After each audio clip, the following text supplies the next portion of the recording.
So we bought these homeplus ant killer bait stations for the ant that we've seen in our kitchen. So we're gonna try it out and see how they go. We have found them along our baseboard.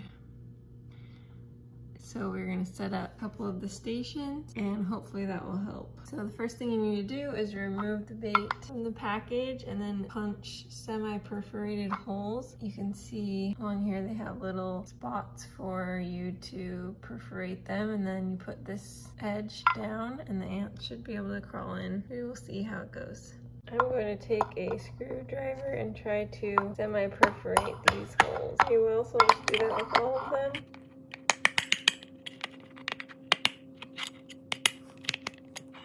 That seemed to work, and you just leave them like that.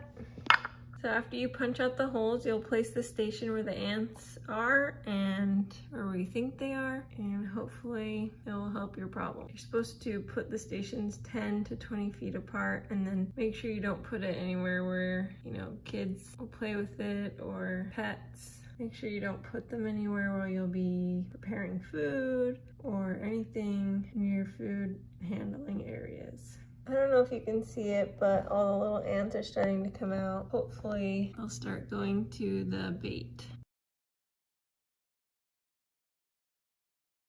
So when we woke up the next morning, we didn't see any ants, and there hasn't been any ants. So that's a good sign. We haven't seen any other ants this morning anywhere else either. So the ant killer station is working. One thing we wanted to know is that we're not getting paid and we didn't get this product for free. We legitimately just wanted to try it out to see how it works, and we'll share the link with you below in our description.